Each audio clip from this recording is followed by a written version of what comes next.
السلام عليكم ورحمة الله وبركاته. الحمد لله إن الحمد لله حمدا كثيرا والصلاة والسلام على رسول الله وعلى آله وصحبه أجمعين. أشهد أن لا إله إلا الله وحده لا شريك له وأشهد أن محمدا عبده ورسوله وختام النبيين ورحمة للعالمين وداعيا إلى الله بإذنه وسراجا منيرا. أما بعد. I'm going to tell you tonight about my journey from where I once was as a former Christian youth minister to how I got to where I am now. There's a lot of bumps in the road. You know, it seems pretty clear. Yeah, you're a minister and now you're a Muslim. You know, but there's a little bit more to it, inshallah. So just bear with me, and hopefully you'll get something out of it. Because the point is, at the end, is I want you to get the message behind the story. Because if I was traveling around the country just to tell my story, then I would be wasting time. It's on YouTube. Anyone can go get it from anywhere in the world. So inshallah, we're going to begin at the beginning. I was born and raised in Greenville, South Carolina.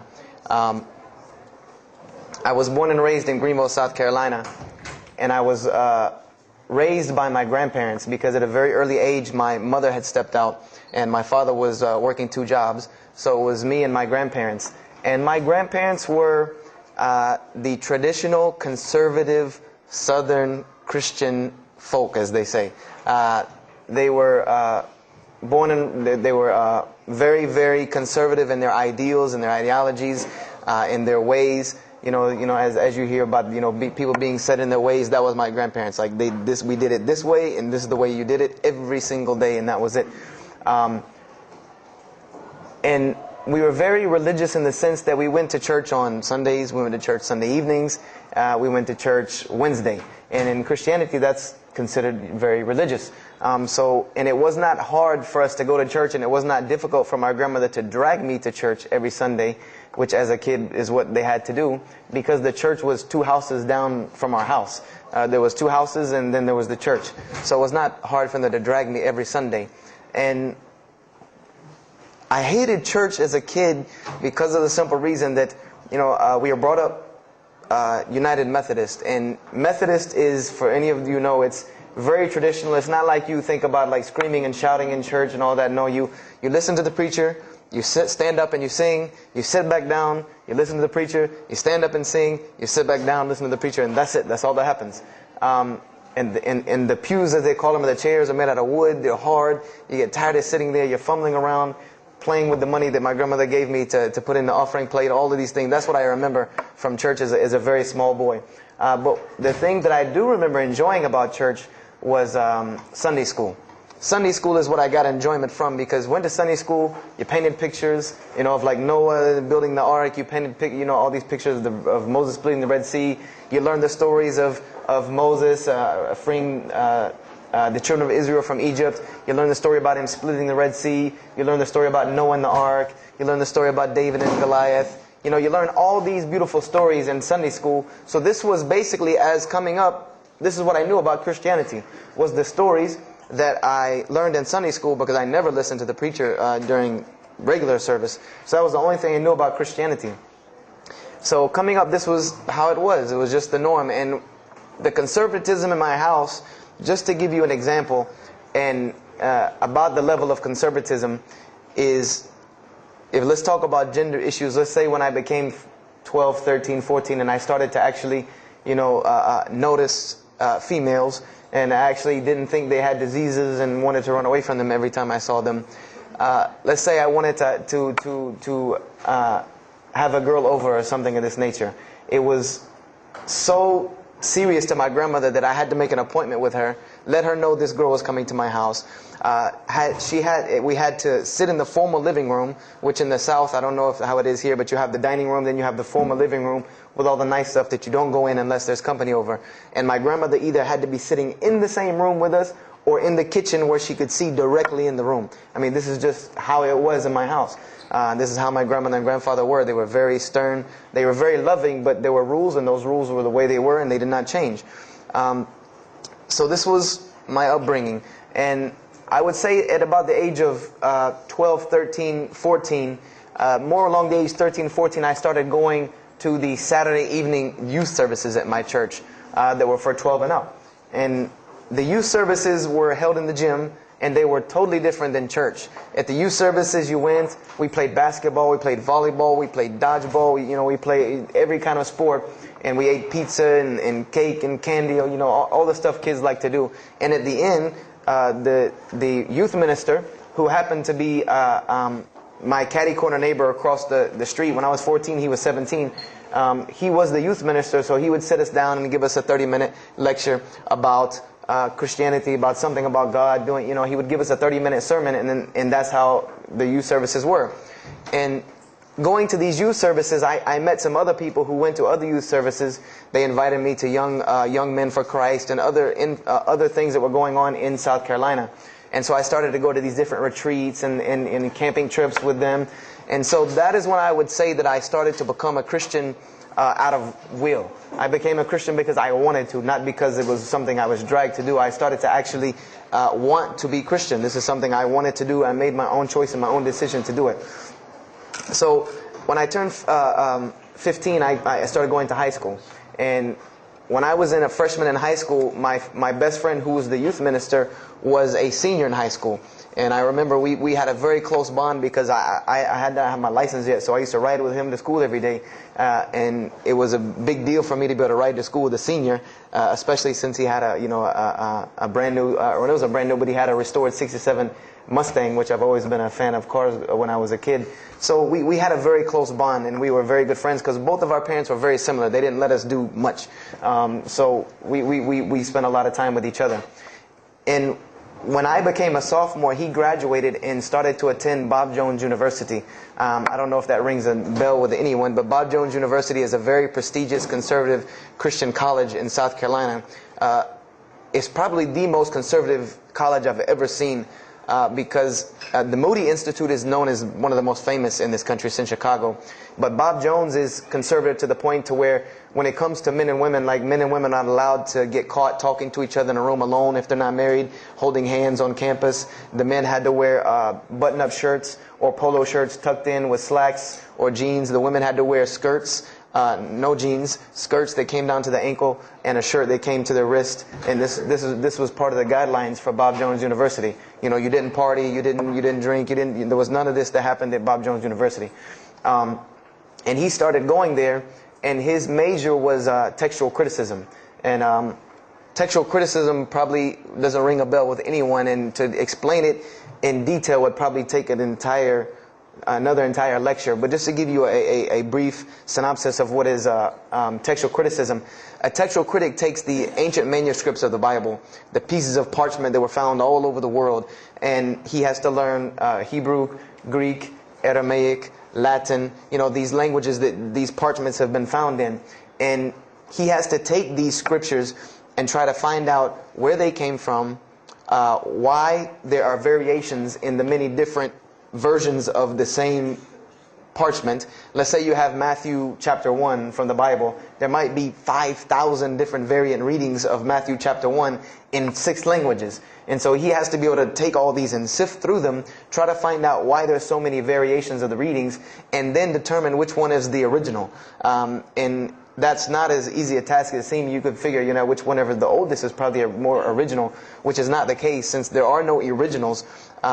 You might have one parchment that is the oldest parchment of the group, but it might be a copy of a copy of a copy of a copy of a copy of a copy laden with mistakes. And then you might have the newest parchment in the series that might be a once over copy from an original, or a twice over second copy from an original. Therefore, it would make the newer parchment more original than the older one. So it's not a very easy field to go into. And he started studying textual criticism, and being that I was his best friend, I started studying textual criticism. Whenever he was, doing his homework or research papers, I was right there with him. Whenever he did a homework, he would always let me read it. Or when he finished his papers, he would give them to me. He would pass down all of his papers to me. Every textbook, when he was done with it, he would give it to me. I started to learn a little bit of Greek, a little bit of Hebrew. So I became, started to become a layman's textual critic, and I applied to Bob Jones University in my sophomore year because it was a 3-year waiting process for Bob Jones. And when I turned 16, almost 17, my friend came to me one day and he asked me a question that I had never really even pondered upon. He asked me, he said, "Have you ever read the Bible?" And I said, no, in church. I mean, yeah, we've all read the Bible in church. You know, your parents make you open it up and look at it. And at the Bible studies I went to, Young Men for Christ, we did have Bible studies, and we'd read a few passages and talk for 2 hours about those few passages. But he's like, no, have you ever read it? You know, like you read a book beginning to end. I said, no, I don't know anybody that's read, nobody that I knew had ever read it, beginning Genesis 1:1 to the end. He said, but this is the inerrant Word of God, as we are taught. This is our instructions on earth. Why haven't we read it? You know, why have we not read this book? And I said, you know, that's a very good question. And he gave me a challenge. Well, it was basically a challenge for us both.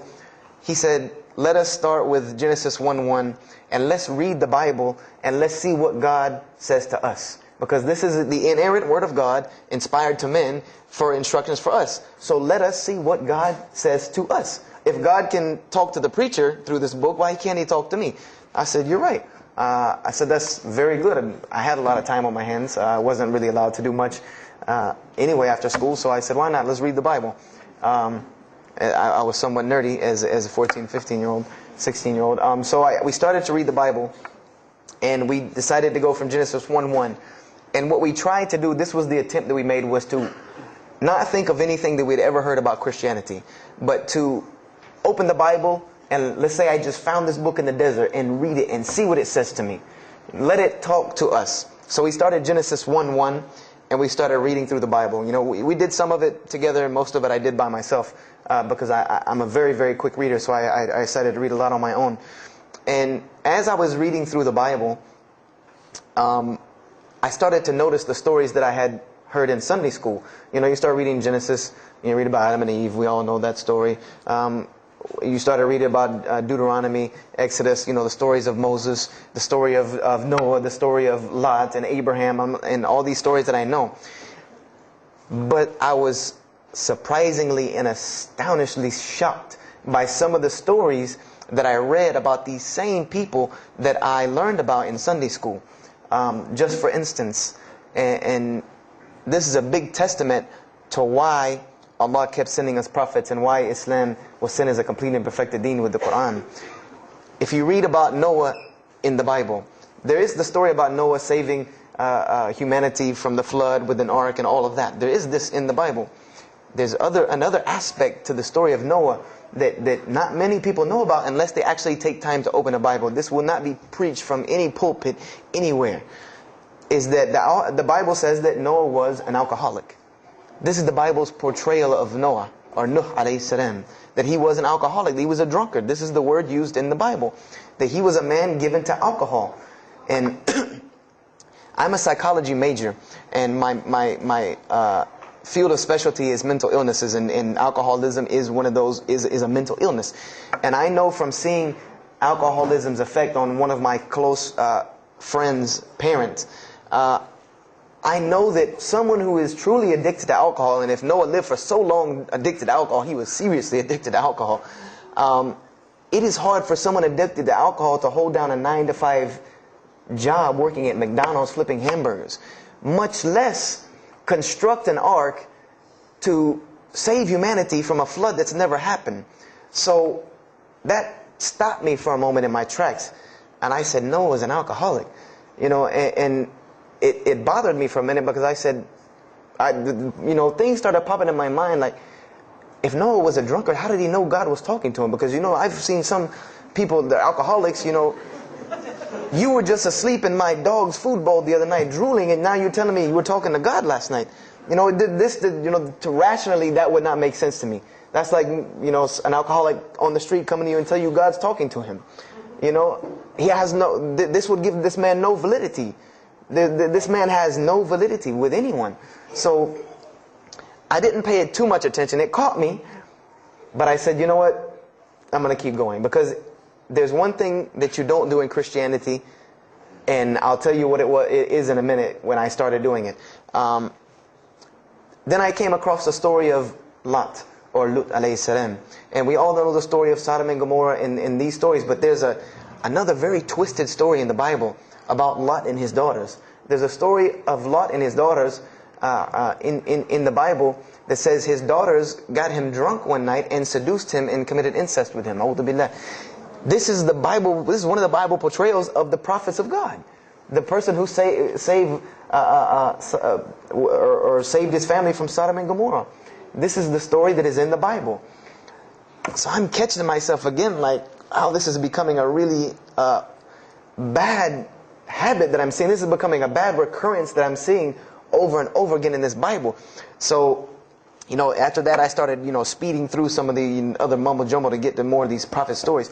And I got to the story, there are others, and there are some stories in the Bible that are not PG rated, period. They're not rated for talking anywhere. You would need an 18 and up ID card to be able for me to even tell you these stories. So the one that intrigued me, that caught my attention the most, was of my most beloved story in the Bible, and that was of David and Goliath. That was my most intriguing story to me, because not only was, it said that in the Bible that David was a very small man and Goliath was a very big man, and that was appealing to me because I've always been very short, and as a kid I was really short. So, I said this was a very beautiful story to me, just in its prose and in its concept of overcoming. And so I started to read about David. And there are very beautiful stories about David in the Bible. There are indeed. But there is one story about David in the Bible that shocked me to my core. And it's a story about three people. There's three people in this drama: David, Bathsheba, and Uriah. And it says that David saw this woman named Bathsheba. And she was one of the most beautiful women of her time. And she happened to be married to one of the commanders of his army named Uriah. But David on this day decided that he was not able to resist his temptation to be with this woman Bathsheba, so he did. And he committed adultery with her. And knowing that he did this, the way that he decided to cover it up was he sent a letter to the generals of his army saying that when the battle was fierce, for everyone to pull back and abandon Uriah so that he would be killed. And when he dies, then he could have Bathsheba, no harm, no foul. So David went from being the slayer of Goliath, the hero from man, to an adulterer, a plotter, and a murderer. And so this is when I really caught myself and said, hold on now. Something's wrong here. Something's got to give. I said, because to me, God's prophets in my mind were people of example. People who I could follow as an example, someone who was supposed to be the best of us, so that we could follow them and emulate them. And they're turning out to be worse than some of the people that you see on America's Most Wanted. David is somebody that, if I only knew this about him from the Bible, I see him coming down the street, I'm going the other way and calling 911, because he has to have a warrant out on him for something. This is what I'm thinking in my mind. This man is not an honorable man at all. He killed Goliath, yeah, but he killed this other guy named Uriah to be able to commit adultery with his wife. So I committed the cardinal sin in Christianity. I started asking questions. This is the one thing you do not do in Christianity, is you don't ask questions, especially not about issues like this. So I went to my pastor and I started asking questions. What's going on here? Pastor, there's a very bad recurring habit about these men in the Bible. What is the deal here? And I remember he told me the same thing that almost every pastor or every evangelist or anyone I talked to about this, same answer, almost like it was programmed. They would put their hand on my shoulder and say, Brother Joshua, don't let a little bit of knowledge wreck your faith, because you're not justified by knowledge, you're justified by faith. And they would quote me verses like, lean not on understanding, Paul's, we're justified by faith in Jesus Christ. They would quote this whole line of thing to me like it was already pre-programmed, that they programmed in pastor school that people are going to ask you questions and here's the answer. So I said to myself, I don't know, Pastor, this just seems kind of odd. He said, let me tell you something. What you're reading is the Old Testament referring to God's covenant with the children of Israel. And they were a different people, a very stubborn, crazy people. So why don't you move on to the New Testament? In the New Testament, you'll find the new covenant they were under with Jesus Christ, and I promise you things will change and be better. I said, okay, perfect. So I went ahead and finished and got to Malachi and then started with the New Testament. So I opened the New Testament. I said, here we go. Let's start all over again. But there were a few things that I had learned from the Old Testament that I wanted to keep in mind when I started to read the New Testament. I learned, number one, that God was one in a unique sense. This is what I learned from the Old Testament, that God was one in a singular, unique sense. This is over and over and over and over very clearly in the Bible. God's nature is one. This is so clear through the Old Testament. And that He was very jealous about His worship. And every single time the children of Israel would turn to something else other than Him, He would punish them and restrict their lifestyle. This is something that I learned. And it kind of, the similitude to me with how God dealt with the children of Israel was, and I hate to use this stark contrast, but it's almost as if one of us went out, God forbid, I hope not, and let's say we went out here and robbed a bank. You rob a bank, you're going to jail for a long time. And every day when you wake up, do you think that jail is going to look like the Hilton at LAX? No, I doubt it. It's probably dark, cold, bad food, orange jumpsuits, not nice people, the whole 9 yards.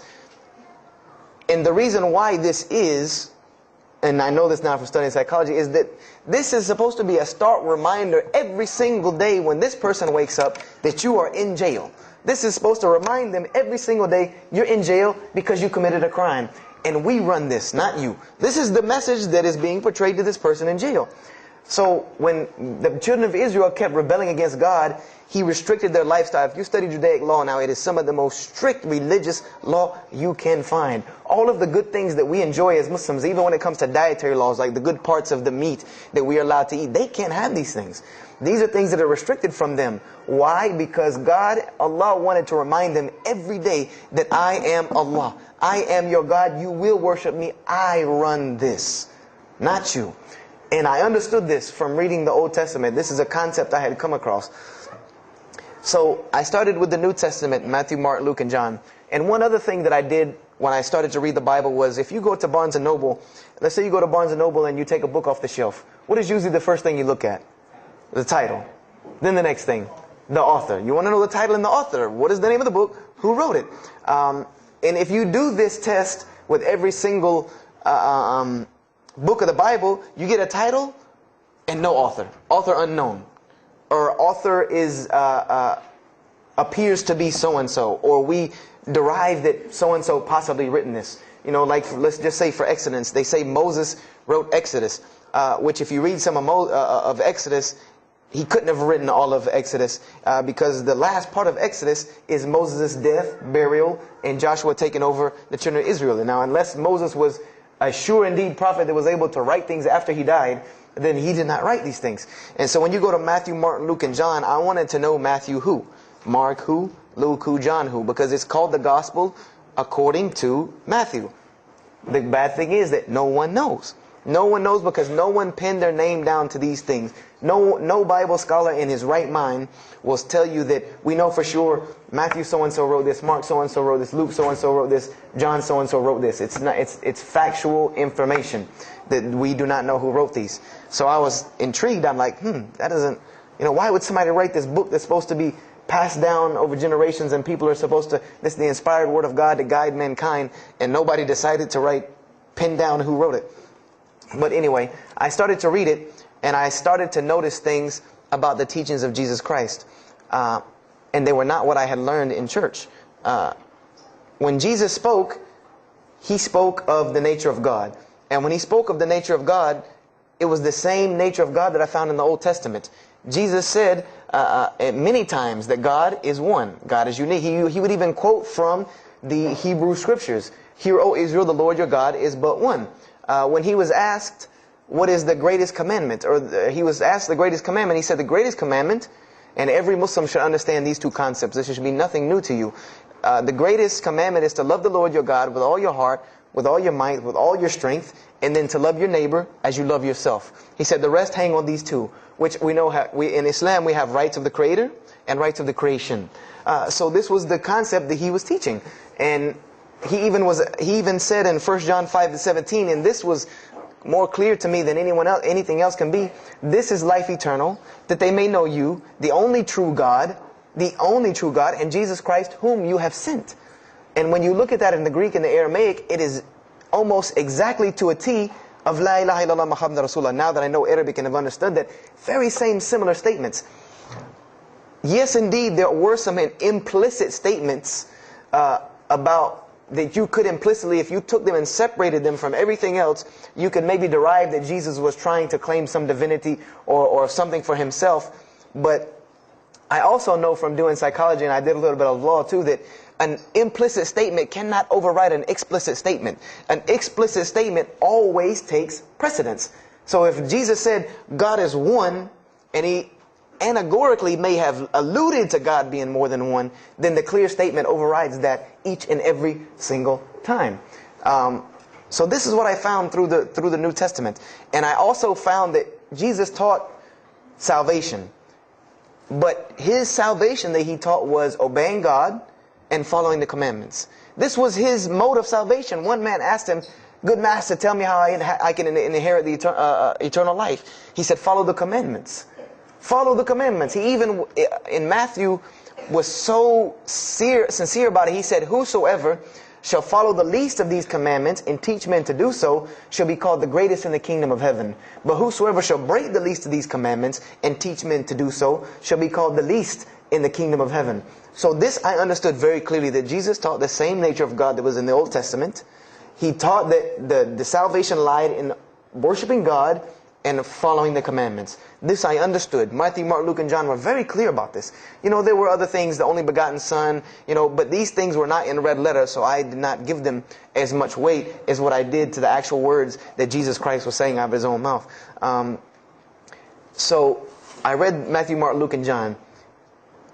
All of it was saying the same to me. I said, I was thinking to myself, this is not what I was taught about Christianity. You're taught that God is 1 in 3, 3 in 1.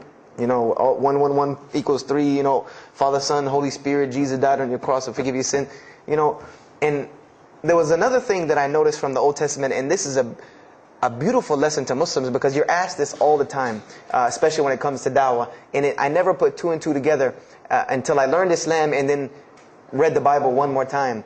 Is I wanted to know why the Jews wanted to crucify Jesus so bad.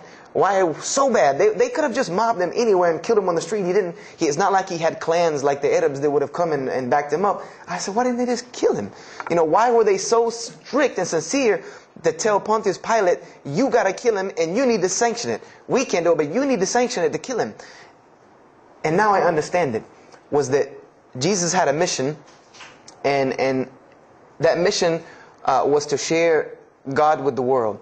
And Paul even kind of tells on himself in his book of Galatians as to why Jesus was meant to be crucified, or the Jews wanted to crucify him. Paul said that the crucifixion is the stumbling block for the Jews. And he explained in Galatians that Jesus Christ, and this is how he tried to roundabout explain it, was cursed for us, to remove us from the curse of Allah by taking this curse upon us. For it is written, and he quoted the Old Testament, everything that hangeth on a tree is cursed. So I went back and studied the Old Testament and Judaic law, and I realized that people who were crucified, that was considered a curse upon them. You had to do something pretty serious to get crucifixion, because it was considered a curse from God. It was part of their law that when someone is crucified, that person is cursed.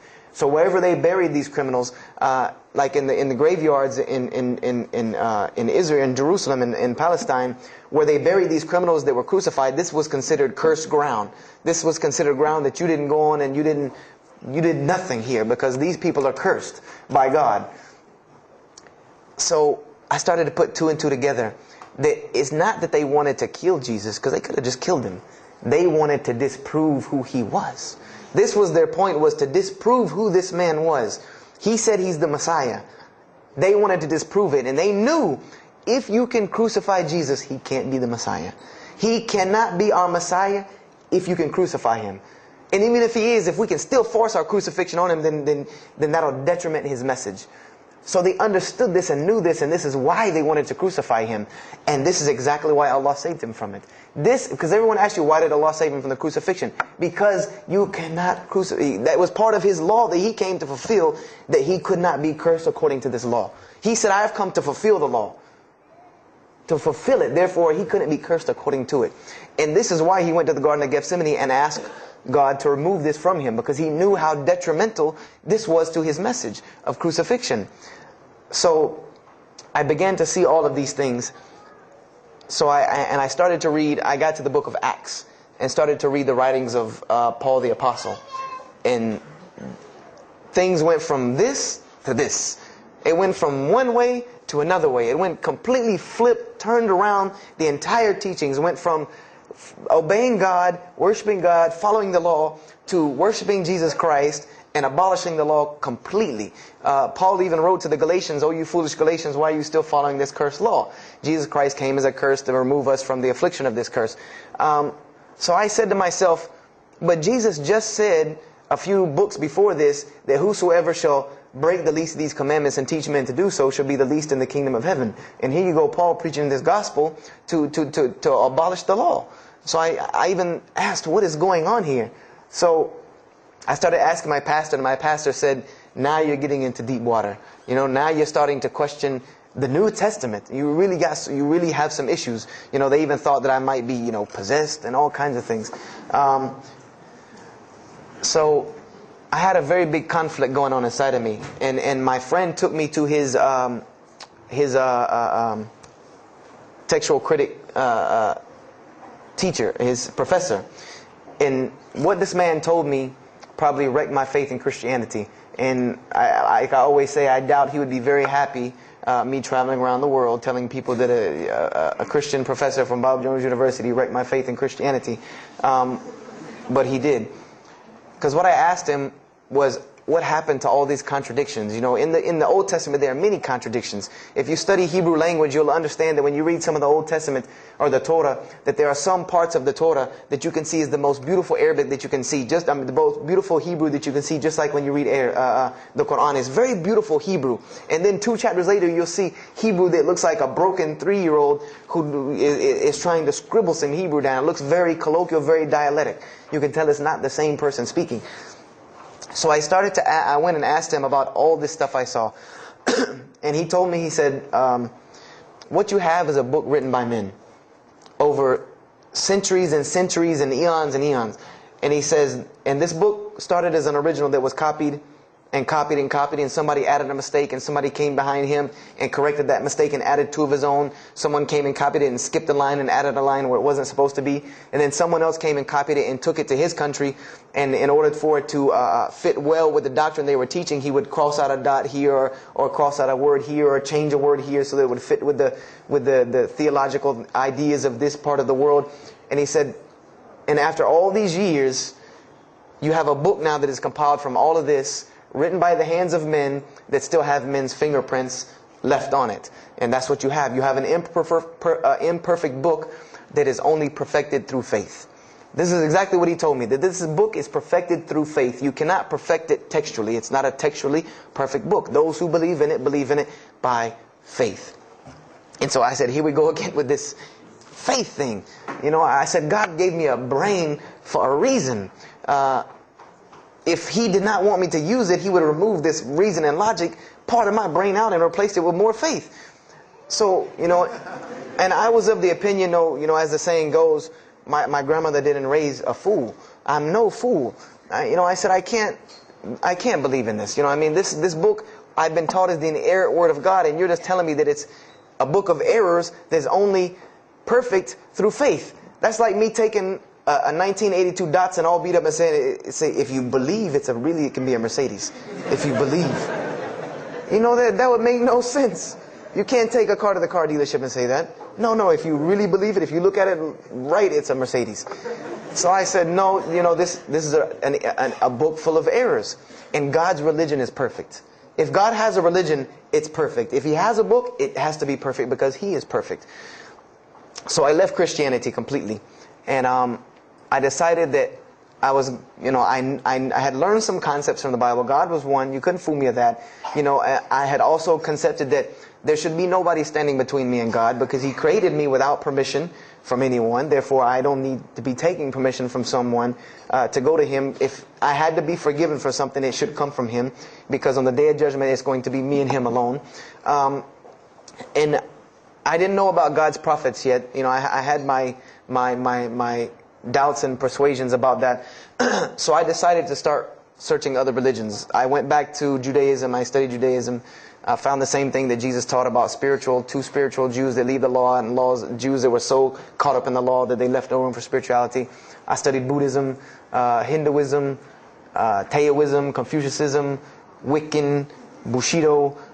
Everything I could get my hands on, every type of ism or religion, I studied it. But there was one litmus test that I used for every religion. And whenever I met them, or the people, or whatever about this religion, I would always ask them, do you have a book?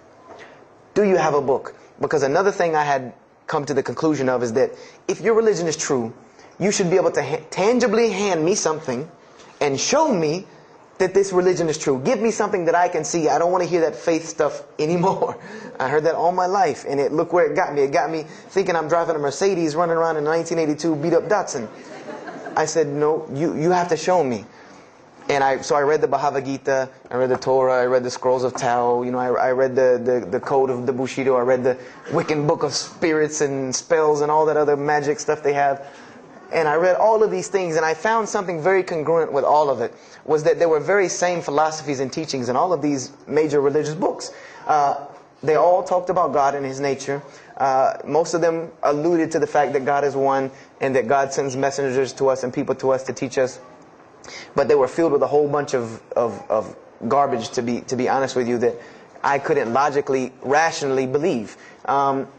So at about the age of 17, just about the time, about 17 and a half, I gave up my search for God. And I became kind of angry with God, because I said, here I am looking for you, and I can't find you, and it doesn't look like you're giving me any help. And I don't know how many of you know, but for a 17-year-old that is frustrated with God and the world, there's a lot of trouble he can get into. There's a lot of things he can do to put himself in predicaments when he's frustrated with the world and had come to the conception that, if there's a God that exists, then He doesn't really care about me. That's a kind of a dangerous young man. So I started doing the whole partying in trouble, going to parties, drinking underage, all of this stuff I started doing. I'm a perfectionist at heart. So when I was a Christian, I tried to be the best one I could. If I was going to switch to being any other religion, then I was going to do that 100%. So you better believe when I went after the dunya, I did that 100%.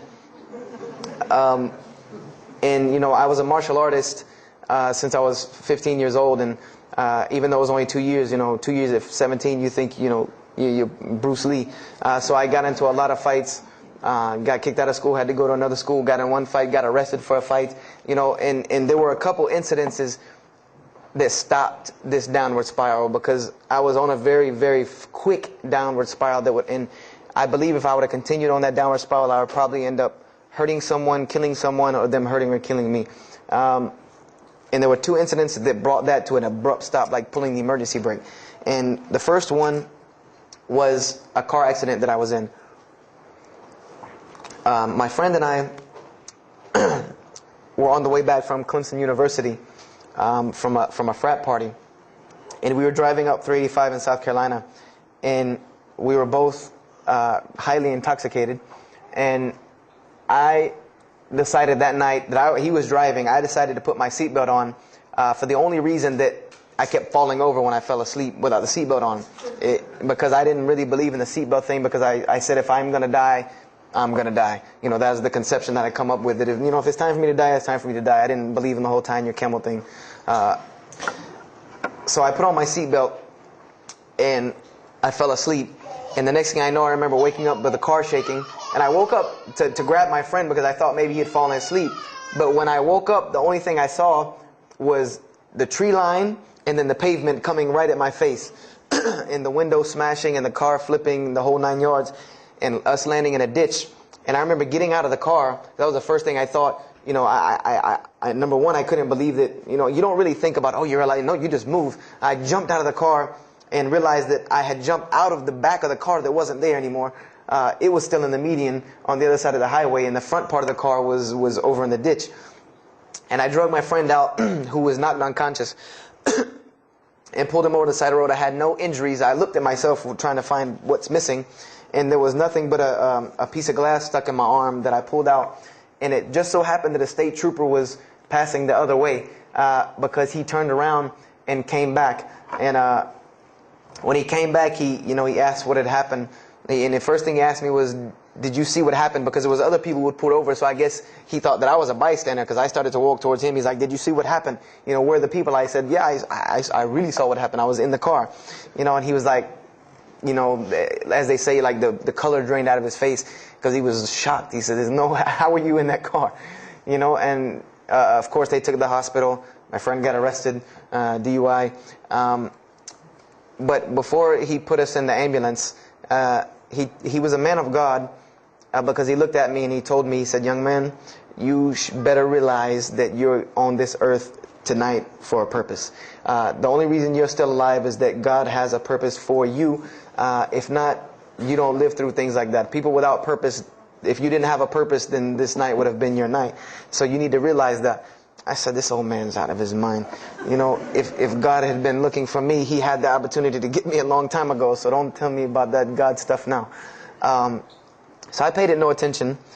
And about a month later, 3-4 weeks later, my friend and I, same two, he's on crutches still, we decided to go to New York City. We decided to just take off, drive to New York City. We didn't tell our parents where we were going. I said I was sleeping in his house. He said he was sleeping in my house for the weekend.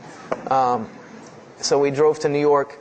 And in New York, I remember going to the ATM to get some money. And in New York, they have these ATMs where you have to go in the little glass room to get your money at ATM. I don't know if they have that here or if any of you have been to New York. Now, alhamdulillah, you have to put your bank card in to go in there. But in 97, it was not like this. You went in, and it was almost like the game Mousetrap, because you go in, take out your money, criminal comes right in behind you. There's nowhere for you to go. You know, there's nowhere to run. So I went in, I took my money out of the ATM, and I heard the door open behind me. You know, so I turned around. You know, I thought somebody was coming in behind me, and there was a man who put a gun to my face. And he must have really, really, really, really needed this money, because he didn't ask me anything. He didn't say a single word. I just remember looking at the gun in my face and him pulling the trigger. And it was a revolver. And to this day, I'll never forget that image in my head of seeing that little spindle turn and hearing that very distinct click of a revolver. And it probably could have been like a .32 snub-nosed gun like this, but when it was in my face, it looked like one of those like cannons that you see on the movies. And I remember when he pulled the trigger, I didn't think anything. You don't think anything. You just blank. You just go into this like shock of blankness. And then a couple seconds later, thankfully I had been doing martial arts. That might have helped me overcome the fight or flight syndrome, because all I could think was, go! You know, like myself kicking myself, like, what are you doing? Go! So I bum rushed him. We went flying. He went flying. Money went flying. Gun went flying. And I took off and went to the hotel and didn't say anything to anybody. We went back to South Carolina the next day. And I didn't say anything because we weren't supposed to be in New York. My grandfather would have killed me. If that guy didn't kill me, my grandfather would have took care of it. So I didn't say anything until about a month or two later. You know, I kept having nightmares about this same incident. I kept having night terrors from this incident. And so I told my grandmother about it. And she told me the same thing that the officer had told me. She said, you know, you have to realize that God has a purpose for your life. You're here for a reason. People don't go through the things that you've been through and still walking on this earth without a reason, and you're pushing the limit. This is what she told me. You're pushing the limit, really. God has something for you, and He wants you to get it, but you're pushing it. And she didn't tell me to go back to Christianity and study my Bible. The only thing she told me was that God hasn't gone anywhere. You just have not looked in the right place yet. And so I decided to put myself back together. You know, the car wreck, the gun thing, the getting arrested for fighting, like all of that, like really made me stop really quick and think, that I need to get my stuff together. So I became an agnostic, someone who I believed in God with no form of religion. I prayed to God on the floor on my hands and knees, because this is how all the books of God, this is how the Bible, the Torah, the New Testament, the Bhagavad Gita, all of these scriptures that I ever read, they said that this is how the men of God prayed. And it was during this time that I did read one book about Islam in the public library, because I had never heard of Islam ever. But I remember I was looking in the religious section in the library at school, and there was a book about Islam, and or it was in the library, the public library, and I remember it was some title like "Why I'm Not a Muslim" or some one of these titles that was propagandistic against Islam, but I had no idea. So I just took the book and I read it, and I remember it said that Muslims, Moslems, and any of you knowing Arabic knows that's a very derogatory word. A Muslim is someone who oppresses someone else. That's a very quick sleight of the pen that was used in the past for a very real purpose. It said that Muslims were people who worshipped a moon god named Allah, who lived in a box in the desert in Saudi Arabia, and they were oppressive to women. I remember there was a whole chapter about how they could have 4 wives and as many as they want, actually, because they could marry 2, divorce 1, get 3 more. This whole, and it said that I remember the one thing that really caught my attention was the whole chapter on jihad, where it said that Muslims were allowed to kill non-Muslims at any time, at any place, without discretion, and it was an honorable act, and not only would they go to heaven before it, but they would get 70 virgins on the way. So I closed the book on Islam, put it back on the shelf, and marked off Islam off my little list of religions, and said thanks but no thanks, and if I ever see a Muslim, I am out. And I said I'm pretty safe in Greenville, South Carolina. I had never seen a Muslim ever. So I said, I don't have to worry about running into no Muslims, thank God. So, I started, just worshiping. I tried to just be a good person, pray to God, ask Him for guidance, try to be a genuinely good person. And I remember what changed is when I met a Muslim. I met a Muslim who I had met a couple of times at school. We had went to school together, and I knew him, but I never knew that he was Muslim. And there's a couple of reasons why I never known he was Muslim. Because he was African American, number one, and the book said that Muslims were Arabs. And number two, I didn't know, I thought Muslims ran around, marrying as many women as they want and killing non-Muslims. I didn't know that they could also be part-time drug dealers. So I never knew that this guy was Muslim. I didn't put 2 and 2 together. So we were at his house one day, and me and my other friend, the one that I got into a lot of trouble with, I'm trying to keep him out of trouble now. We were at his house, and we were debating something about religion. I forget what even the topic was, but you had 2 teenagers thinking they know everything. And I was trying to explain something to him about the Bible. And that guy came in and was listening. He said, "Have you ever heard of Islam?" I said, "Yes, I've heard all about Islam." He was like, "Okay, so what do you think of it?" I said, "What do you mean what I think of it? That's probably the worst religion I've ever seen on the face of the planet." He's like, "Why?" And he's like, "I'm a Muslim." I was like, "Man, stop playing."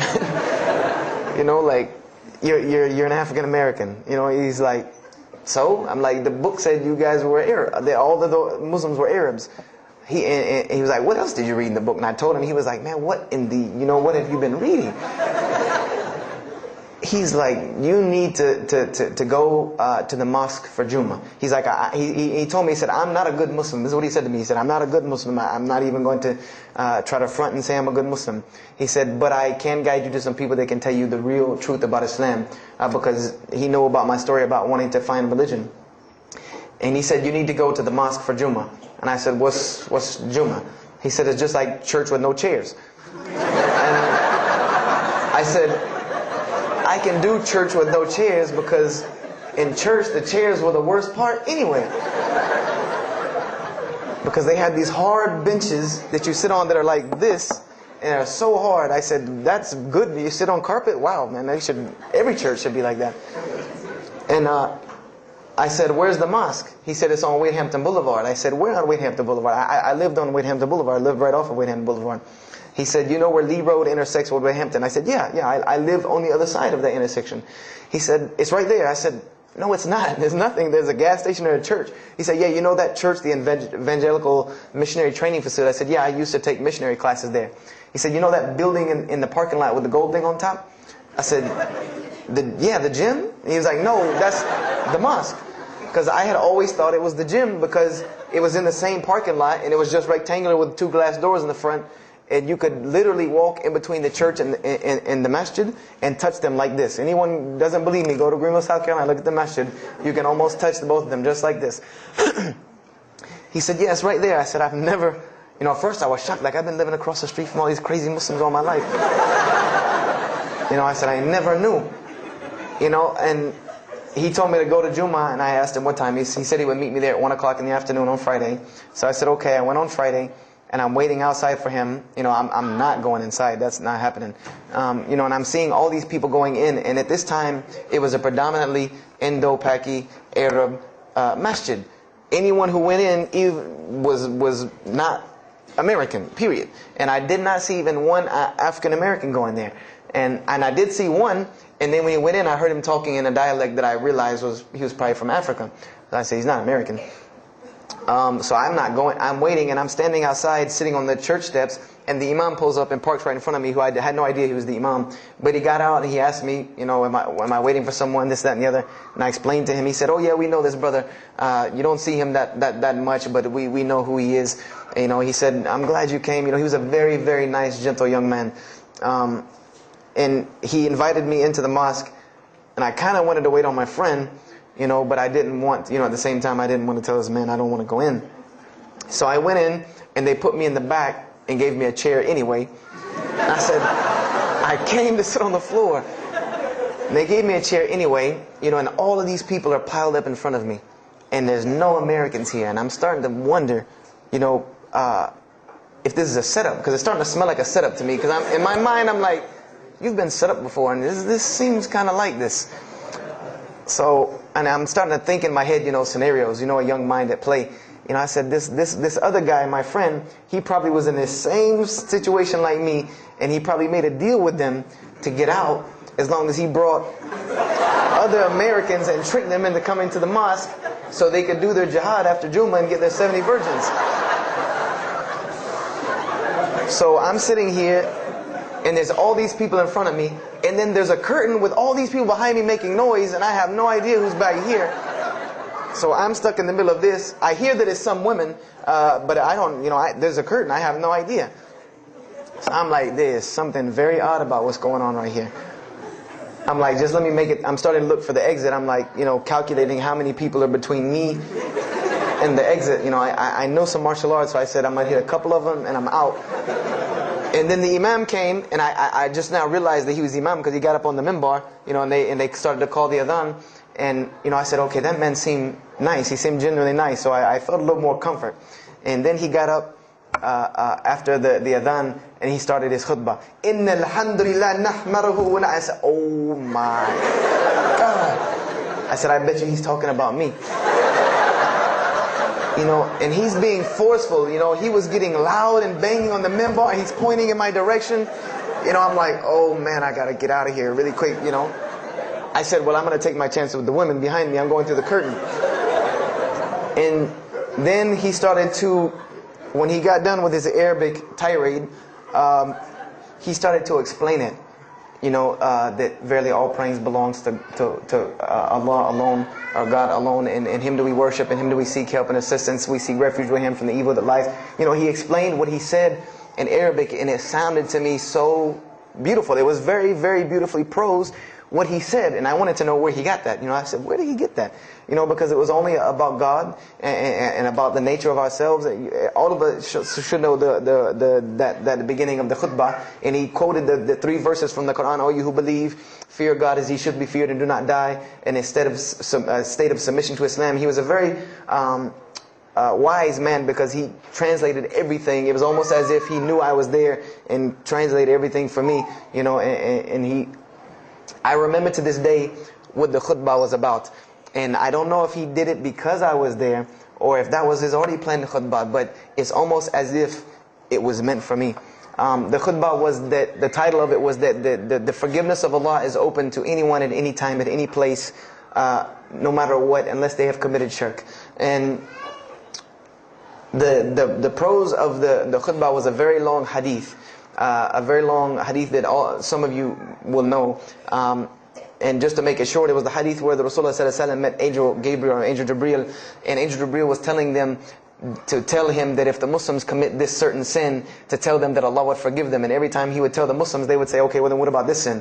And he would go back and meet with Angel Jibreel, and he would go back and come back and say, tell them that Allah will forgive him for that. And this discourse happened, for many different sins. And then finally Angel Jibreel alayhi salam said, tell them that Allah has said, no matter what they do, even if their sins are compiled, like the oceans are from the east to the west, as long as they have not associated a partner with Allah, tell them that Allah will forgive them.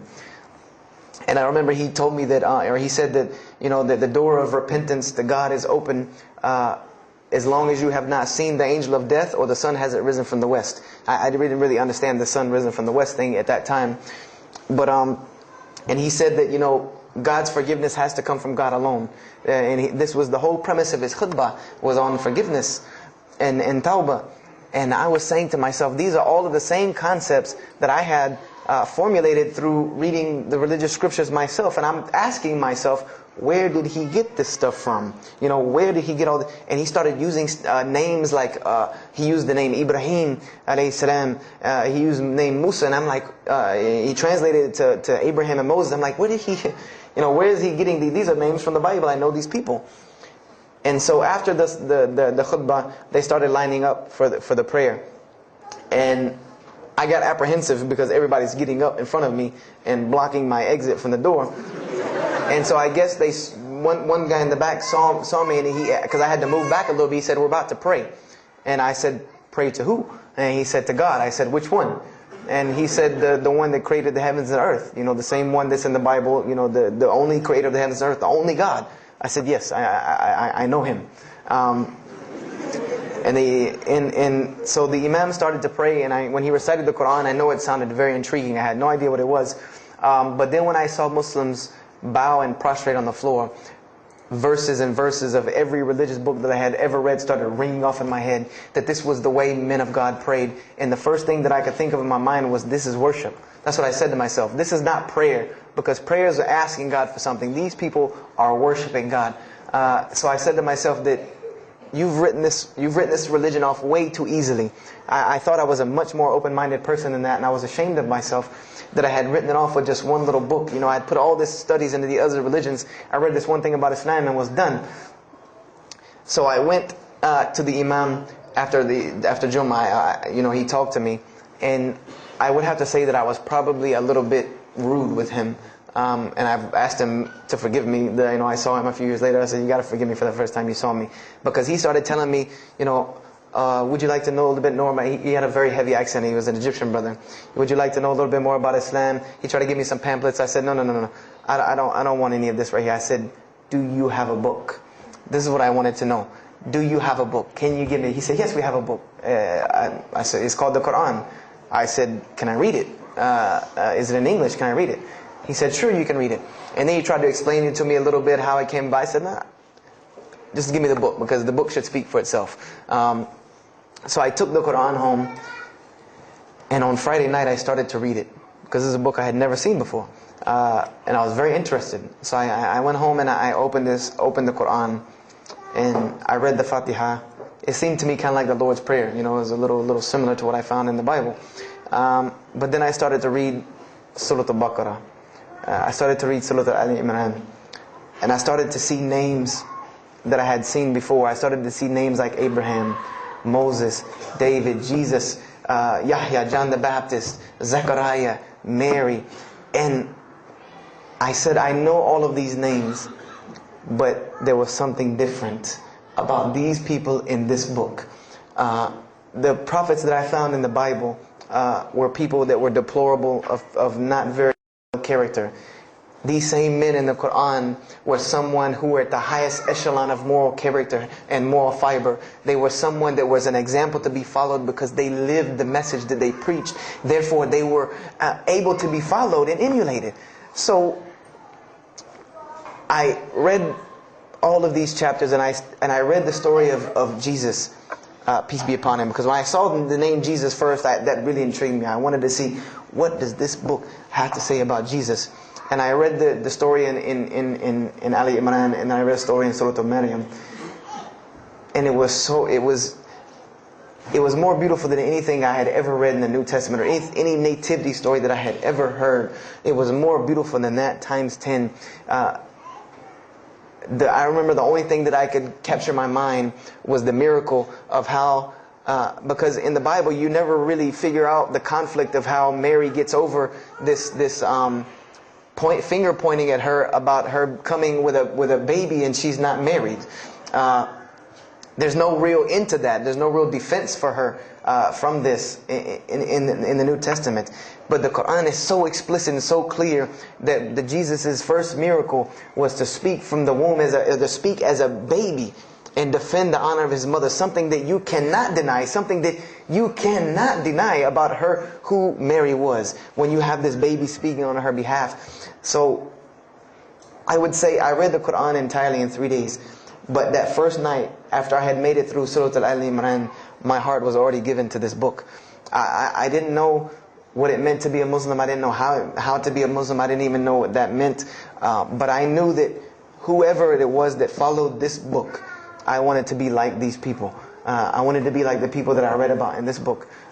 These were people I could follow. These were prophets. This was a book of guidance. And this was something that the book is calling and appealing to me. That if you don't believe in this book, you never see that. I've never seen this in any other scripture. The direct challenges that are in the Quran, that if you don't believe this book is true, put it to the test. Put it to the test. And this was something that was so astounding to me, that God is telling you over and over again, if you don't believe this is the truth, test it. Bring me something else like it. Test it. Put it to test. If it was written, if there was more than, all of the analogies about God, everything was so logical, so rational, so reasonable in my mind that it was like 2 + 2 = 4, and that was it. There was no 1 + 1 + 1 = 3, egg, yolk, water, fire. There was none of that foolishness. The Quran was very direct and very straightforward in its teachings. So I gave my heart to Islam that night in my living room, reading the Quran, and I cried and cried, that I had been looking for the truth all this time, had searched all this way, and it was right across the street from my house.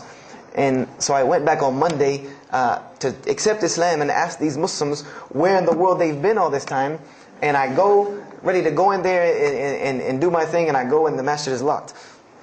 And because they only came on Fridays and for Isha during that time, and I didn't know.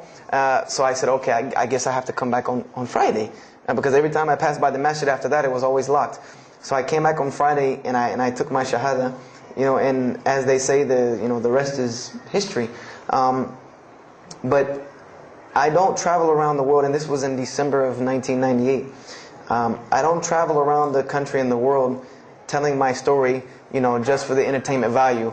Even though I've been told it does have some entertainment value, I don't tell it for that person for sure. If that was the only reason, then you could just get it off of YouTube and it was the same exact story. I'm going to finish with this, and I hope you can give me 10 more minutes, inshallah, to tell you why I go around telling my story. I tell my story to let everyone realize that there are millions and millions of people just like me.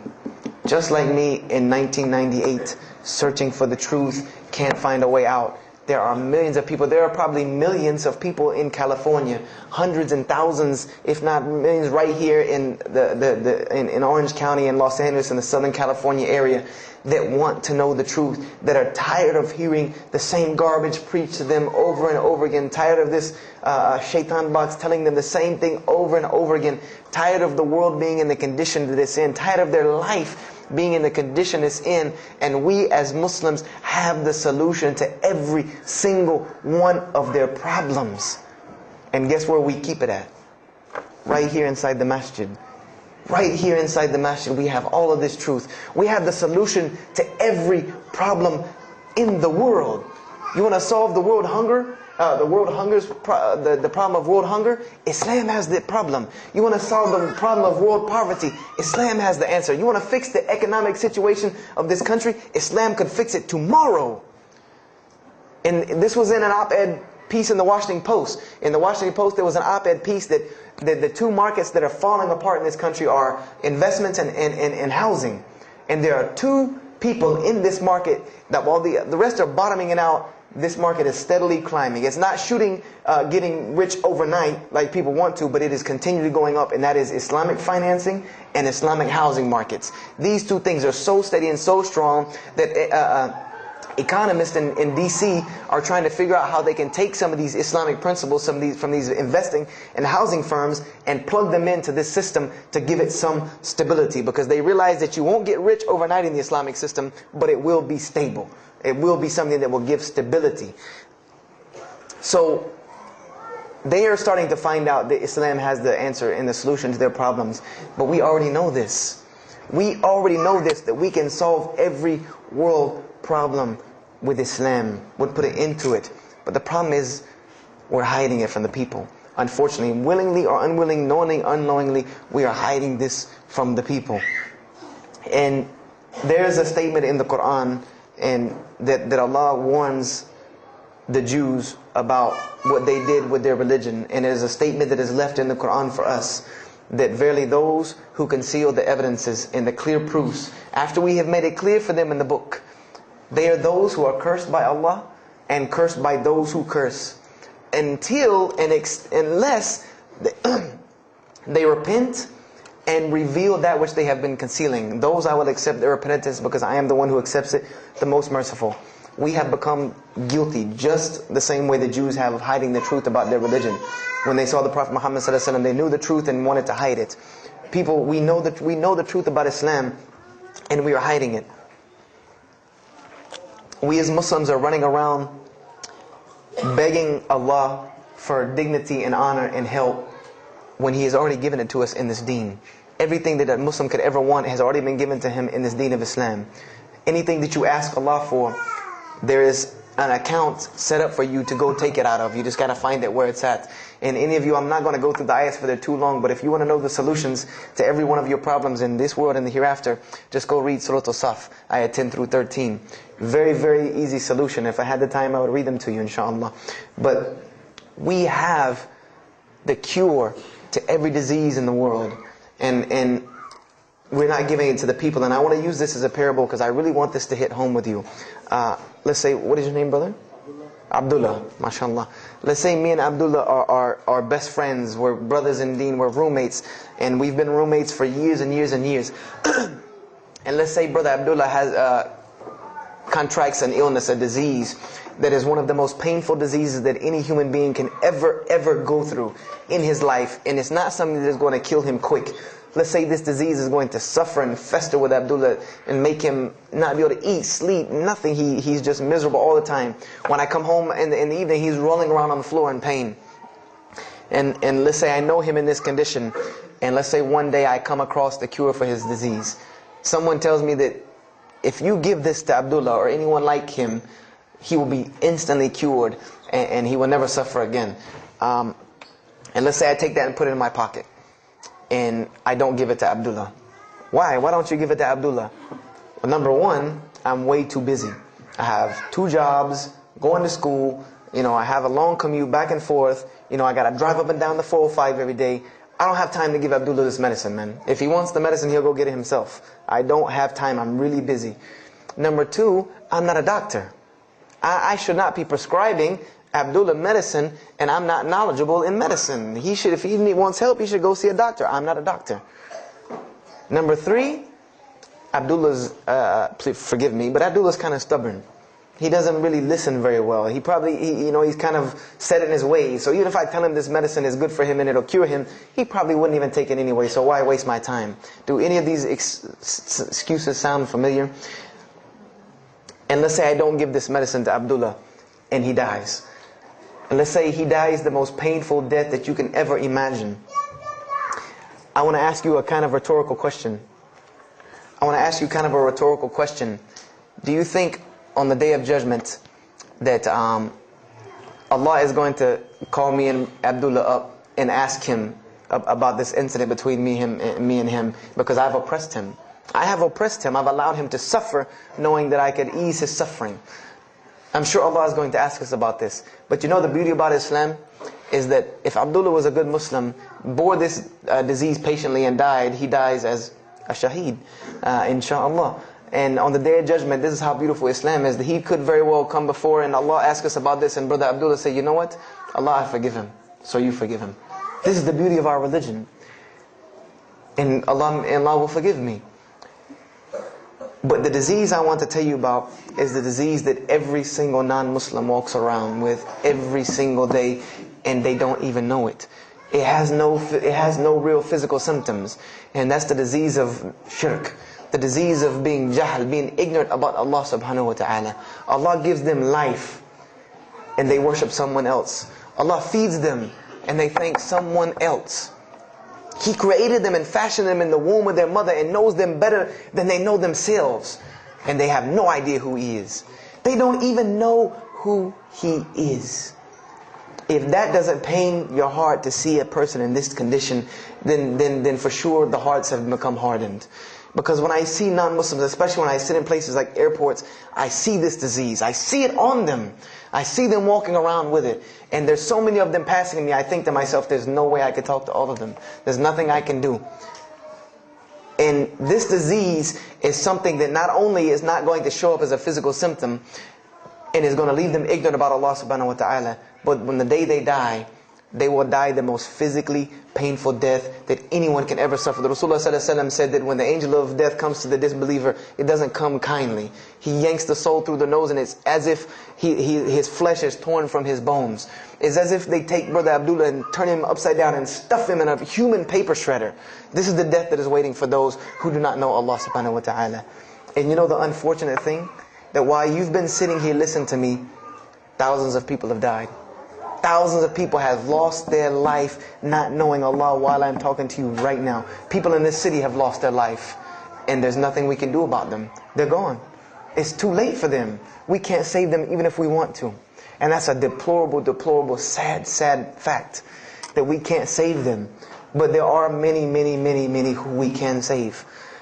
And that all that takes is us taking this light of Islam we have and showing it to the world. There's a statement in the Bible, and I finish with this. Whether Jesus alayhi salam said this or not doesn't matter, because this statement is one of the most profound statements that has been somewhat of a focus for me in my mission of da'wah.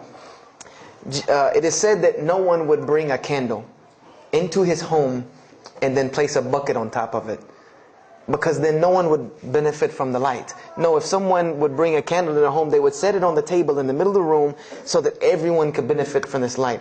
And unfortunately, the Muslims of this generation, we are a bunch of candles with buckets on top of it. No one can see our light.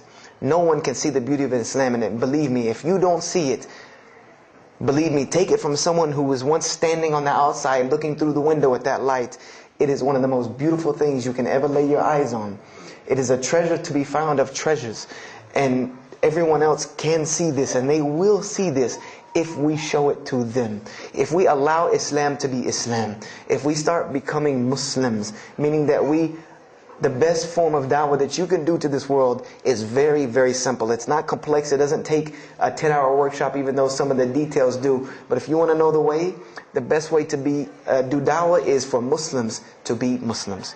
That's it. Study our history. Study the history of Islam. Why was the world conquered by Islam? Not through military campaigns and wars, but through Muslims being Muslims. The most populated Muslim country, Indonesia, was because of Muslims being Muslims. A few Muslims deciding to get up off their behinds and go to another country and live their life as Muslims, not shaving off their deen to be pleasing to those people, but being Muslims. And when the people asked them and inquired, what is it about you backwards Arabs that we've heard all these crazy things about? Now you come out of the desert with pristine moral and character, and you have better ethics and morals than we do. What is it that's happened to you people? And their answer was, La ilaha illallah, Muhammad Rasulullah. That we believe in Allah and He has sent us a man named Muhammad, and we emulate his lifestyle. That's why we're like this. This is what conquered the world for Islam. This is what conquered people's hearts for Islam. Was the truth and the beauty of it, and its simplicity of its message. This is what brought me, and this is what the world needs. With all of this foolishness going on in the world, this is what it needs, the simplicity of Islam, whether they want to hear it or not. They know it in the bottom of their heart. When you show them the truth, even if they turn away from it, they know it's the right thing. They know it's the truth. And on the day of judgment, you can stand before Allah subhanahu wa ta'ala, having washed your hands and saying that I did my job. And I finished just one more thing. I finished with this. If you don't believe this is important, if you don't believe this is one of the most important things you can do as a Muslim, then the last statement of Prophet Muhammad ﷺ to the Muslims as a whole, he gave his farewell sermon. And we know that what his farewell sermon was a summary or a synopsis of what Islam is and its general principles. And he knew this was the last thing he was going to say to the Muslims as a whole. And how did he end this sermon? Those who are here, pass this on to those that are not here. For verily it may be that the last one that hears my message may understand it than those right here among us. He gave a command to those Muslims to pass it on, and for those Muslims to pass it on, and for those Muslims to pass it on, until there was no one left to hear this message. This was a command he gave, the last command he gave to this ummah as a whole. And then what happened? He pointed his finger to the heavens and said, "O Allah, bear witness that I have indeed conveyed your message." And upon saying this, what happened? Allah revealed the surah, "This day I have perfected for you your deen, and completed my favor for you, and chose for you Islam as your religion." And the last statement that Prophet Muhammad ﷺ gave to us before this was revealed was that we must pass this message on. He gave us that duty. He took that duty that was only reserved for prophets. No one else, no other. If you don't believe me, go read Surah Al-Bayna about what was commanded of the other nations. No other nation was given this opportunity and blessing to pass on this deen except us. Because there are no more prophets coming. So the job falls on our shoulders. Qurans are not going to fall out of the sky and hit people when they're walking down the street. This job has now become ours. And just like if the Prophet Muhammad ﷺ had not done his mission, he would have been accountable before Allah. If we do not do our job of spreading this message of Islam, we will stand before Allah on the Day of Judgment.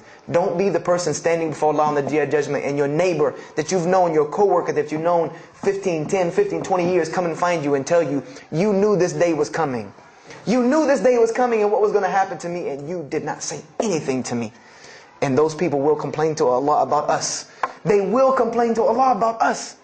Because we have the truth right amongst them, and we're not giving it to them. We need to stop hiding it in our masjids, in our homes, in our hearts, and we need to give it to the people. It's beautiful, trust me. Just hand it to them. Just hand it to them. I promise you they'll take it, because it's something that is so pure and pristine. And forgive me for probably going over my time. And if we have time, I want to leave some time for questions and answers. I will be outside to take any questions and answers. The only last thing I want to announce and let you brothers and sisters know is one of my biggest dawah projects is a DVD project that I do. And my goal is to put a DVD about Islam in the hands of every single person in the United States of America. Right now I'm working on Florida and I have other brothers working in other places because people will watch a DVD. We did studies on this, and people will watch media before they'll read a book or before they'll listen to an audio CD. And alhamdulillah, through these DVDs we've gotten, I would say, an average about 2 shahadas a month. Because my personal contact info is on the DVDs, and people watch them and they call me and I converse with them, and usually most of them accept Islam.